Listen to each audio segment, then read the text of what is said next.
Assalamualaikum warahmatullahi wabarakatuh. Bagaimana kabarnya anak-anak hari ini? Tentunya sehat-sehat semuanya. Mudah-mudahan sama semuanya di rumah tetap dijaga oleh Allah kesehatannya, baik lahir maupun batin. Baik, kali ini sebelum Bu Guru menyampaikan materi yang akan disampaikan nanti, tentunya anak-anak tidak bosan-bosan walaupun tidak secara langsung bertatap muka. Sebelum ini pelajaran ini dimulai, mari kita berdoa bersama-sama agar kita dijauhkan Allah dari segala mara bahaya. Berdoa mulai.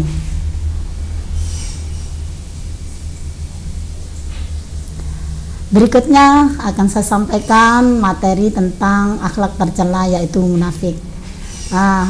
Tentunya anak-anak mungkin tahu atau sudah mendengar apa itu munafik dan lain sebagainya. Nah, untuk itu Bu Guru sampaikan bahwa munafik menurut bahasa itu sendiri adalah berpura-pura.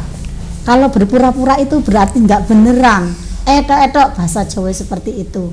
Berarti apa yang diucapkan tadi nggak cocok dengan apa yang disampaikan. Itu namanya berpura-pura. Nah, itu secara bahasa. Secara istilah pun yaitu menampakkan yang baik dan menyembunyikan yang buruk. Jadi begini, sing elek ditutup, yang baik itu disampaikan, diperlihatkan, dan yang buruk itu disimpan. Padahal dia itu salah, tapi dia merasa benar terus. Itu namanya orang munafik. Ada yang mengatakan munafik itu diartikan dengan bermuka dua. Bukan arti bermuka dua itu bukan berarti mukanya itu berjumlah dua, tidak. Artinya begini, bermuka dua itu dia ngomong di sini seperti ini, dia ngomong di kelompok yang lain juga seperti itu. Jadi ndak cocok seperti itu ya. Untuk paparan munafik ini anak-anak juga tertera di dalam firman Allah, dan ini tidak bisa dipungkiri. Munafik itu pun sudah dijelaskan di dalam Al-Quran, dan itu pun harus diakui, yang berbunyi dalam surat Al-Baqarah ayat 8 dan 9, yaitu Bismillahirrahmanirrahim. Wa minan nasi may yaqulu amanna billahi wa bil yaumil akhir wa ma hum bimu'minin yukhadi'una Allaha wal ladina amanu wa ma yakhda'una illa anfusahum wa ma yash'urun. Anak-anak kira-kira hafal enggak atau bisa membaca atau enggak? Coba disimak. Bu Guru membaca ini tidak harus Bu Guru saja loh yang bisa ya, anak-anak harus juga bisa membaca seperti yang dibacakan Bu Guru ya, supaya bisa ingat sedikit walaupun tidak hafal betul. Ayo ditirukan Bu Guru. Bismillahirrahmanirrahim. Wa minan nasi may yaqulu amanna billahi wa bil yaumil akhir wa bil yaumil akhir wa ma hum bimu'minin yukhadi'una Allaha wal ladzina amanu wa ma yakhda'una illa anfusahum wa ma yakhda'una illa anfusahum wa ma yash'urun. Anak-anak harus bisa bacanya ya, walaupun yang belum bisa jangan ramai sendiri, disimak biar paham dan biar tahu mana itu yang dibaca panjang dan lain sebagainya. Setelah ayat Al-Quran ini yang hubungannya dengan munafik dibaca oleh Bu Guru tadi, ayo coba dibacakan terjemahannya anak-anak. Ananda Ragil, silakan dibaca. Nah, setelah dibaca, di antara manusia ada yang mengatakan bahwa kami beriman kepada Allah dan hari kemudian, padahal mereka itu sesungguhnya bukan orang-orang yang beriman. Mereka hendak menipu Allah dan orang-orang yang beriman, padahal mereka hanya menipu dirinya sendiri, sedang mereka tidak sadar. Loh, inilah anak-anak, Al-Quran sudah menjelaskan kita tidak boleh berbuat yang sekiranya itu tadi dicap atau distempel dengan kata-kata munafik, karena itu sudah jelas di dalam Al-Quran sudah dijelaskan. Apalagi dikuatkan dengan hadis Rasulullah bahwa ciri-cirinya orang munafik itu ada. Nah, mungkin ada yang hafal atau belum sebelum Bu Guru menyampaikan. Nah, kalau belum hafal, insya Allah ini saya bacakan bahwa ciri-ciri orang munafik di dalam hadis Rasulullah berbunyi, Bismillahirrahmanirrahim. An Abi Hurairah radhiyallahu anhu, anna Rasulullah sallallahu alaihi wasallam qala, ayatul munafiki salasun, idza haddasa kadzaba, wa idza wa'ada akhlafa, wa idza tumina khona. Coba biasanya anak-anak itu baca hadisnya itu dilakukan kayak baca Al-Quran. Ada yang begini kemarin saya mendengar, Bismillahirrahmanirrahim an Abi Hurairah. Tidak seperti itu ya. Jadi baca Al-Quran dan hadis itu ada tata caranya sendiri. Bagaimana intonasi membaca hadis, bagaimana membaca Al-Quran itu ada sendiri-sendiri. Nah, sekarang saya terangkan bahwa ciri-ciri orang munafik tadi ada 3 yang sudah saya bacakan tadi. Ayatul munafiki, tanda-tanda orang munafik itu ada 3.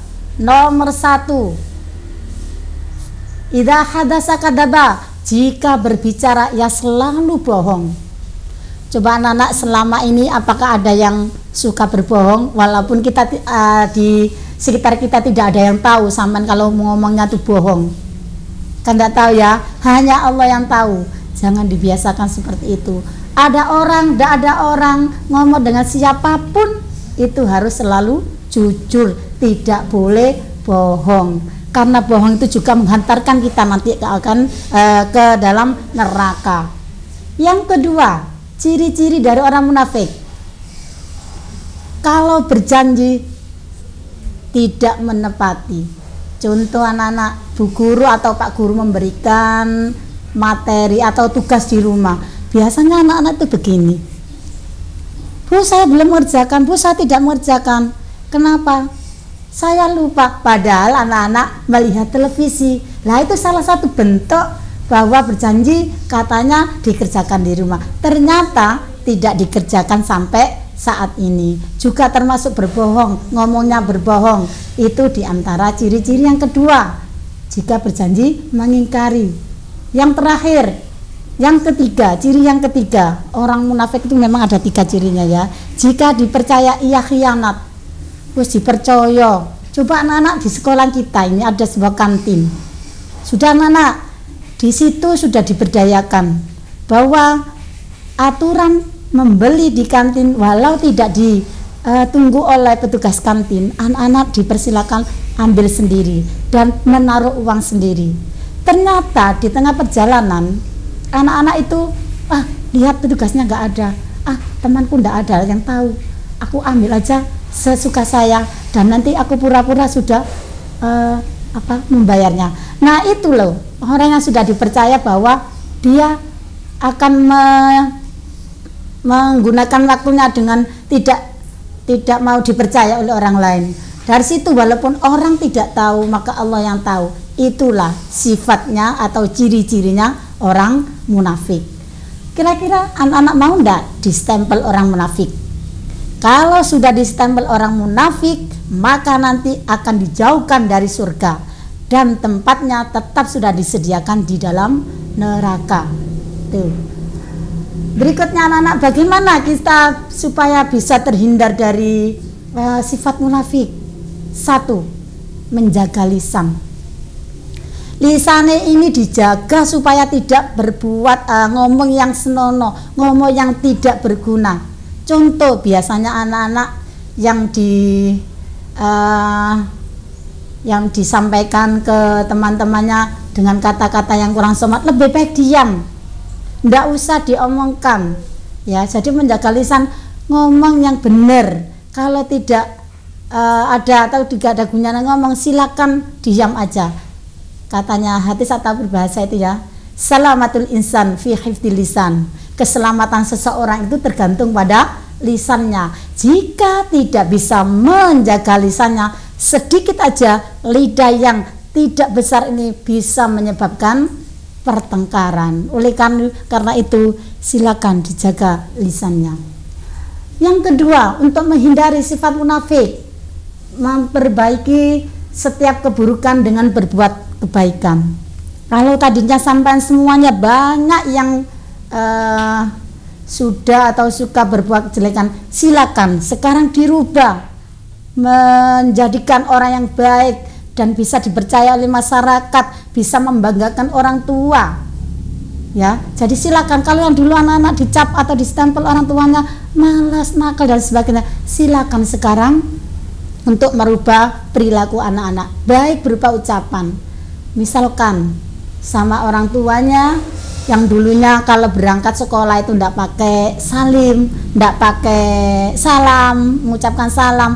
Mulai sekarang setelah diajarkan oleh Bu Guru ini harus ada perubahan. Karena apa? Nanti kalau anak-anak tidak menghindari sifat seperti ini, maka sudah akan disediakan neraka tempatnya. Berikutnya menjalin silaturahmi.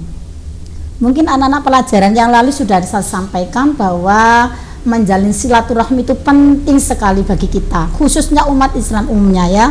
Jadi menjalin silaturahmi contohnya kerabat dengan kerabat yang memang tadi tidak pernah kita sapa, contoh kecil aja, kita sapa atau kita tidak kenal, kita saling mengenal. Terus kita dengan teman yang lainnya tidak selalu gak wawu, bahasa ya cilik sekarang itu ya, ndak suka dengan yang itu, jangan mendekat, itu harus dijauhi. Karena apa? Di dalam hadis juga ada bahwa orang yang suka menjalin silaturahmi maka akan dipanjangkan umurnya. Ya, dipanjangkan umurnya anak-anak. Tetapi panjang umur yang bagaimana? Ojo hidup sampai tua tapi membawa sial, jangan itu. Artinya panjang umur itu umur yang panjang tapi barokah. Yang kedua, manfaatnya silaturahmi adalah diluaskan rezekinya. Itu janji Allah. Siapapun yang mau menjalin silaturahmi, maka Allah akan memberikan panjang umur dan diluaskan rezekinya. Itu makanya dari sekarang anak-anak jangan sampai putus berteman atau silaturahmi dengan saudara-saudaranya. Silaturahmi itu tidak hanya setahun sekali anak-anak ya. Setiap hari kita silaturahmi dengan siapapun boleh. Sekarang kalau saya lihat seperti contohnya setiap hari raya minta maaf itu loh, menunggu hari raya. Nah itu yang kurang bagus. Tidak harus menunggu hari raya. Setiap kali sampan punya masalah ya, walaupun tidak bersilaturahmi ke rumahnya orangnya, bisa lewat telepon, itu pun juga bersilaturahmi. Tapi jangan diartikan pokoknya aku sudah bertelepon ini saya termasuk silaturahmi. Itu. Berikutnya untuk menghindari sifat munafik, meneladani sifat Rasulullah. Memang anak-anak Rasulullah itu memberikan contoh yang baik, tidak pernah memberikan contoh yang jelek. Jelek-jelek itu supaya dihindari, termasuk sifat munafik ini. Kita kerjakan, kita lakukan sifat-sifat yang baik. Sesungguhnya Allah itu apa? Memberikan innama bu'istu liutammima makarimal akhlak. Ya, seperti itu. Sesungguhnya Allah menyuruh saya untuk menyempurnakan budi pekerti yang baik. Itu harus ditiru. Sedikit apapun yang Rasulullah berikan, perilaku apapun harus kita laksanakan. Setidaknya kita sebagai umat manusia ini mesti banyak dosa anak-anak. Kalau Rasulullah tidak ada, karena dari dari kecil hatinya Rasulullah yang busuk, yang iri dengki itu sudah diambil oleh malaikat Jibril, dioperasi sehingga hati yang busuk tidak ada. Nah kita sebagai umat manusia harus meneladani apa yang diajarkan oleh Rasulullah, setidaknya seperti itu. Yang berikutnya, untuk menghindari sifat munafik, ya kita selalu mengingat bahwa Allah itu melihat dan mendengar.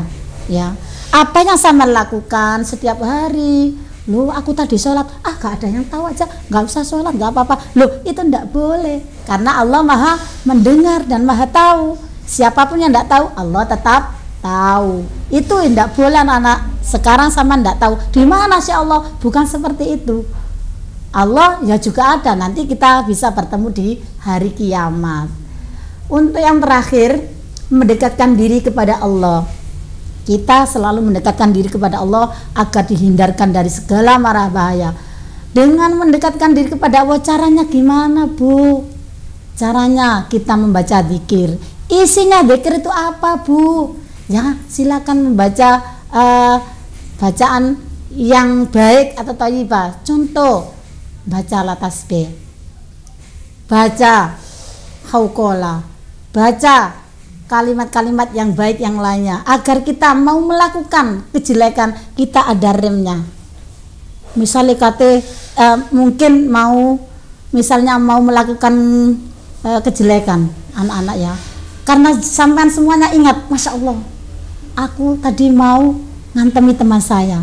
Karena sampean juga selalu mendekatkan diri kepada Allah, selalu punya pegangan hati dengan bacaan tasbih atau kalimat yang lainnya, sehingga bisa direm dengan bacaan kalimat-kalimat yang thayyibah, karena Allah semuanya itu akan tahu apa yang kita lakukan. Baik anak-anak, setelah Bu Guru menerangkan materi tentang akhlak tercela tadi, yakni munafik, Bu Guru tugaskan kepada anak-anak untuk mengerjakan tugas di rumah, dikerjakan di buku tulis. Nanti kalau sudah selesai silakan dikumpulkan di Bu Farida atau walasnya masing-masing. Untuk yang pertama, anak-anak menyebutkan ciri-ciri orang munafik.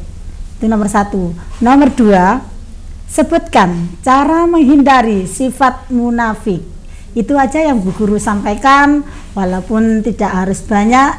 Mudah-mudahan bermanfaat dan membawa manfaat. Terima kasih, saya sampaikan. Assalamualaikum warahmatullahi wabarakatuh.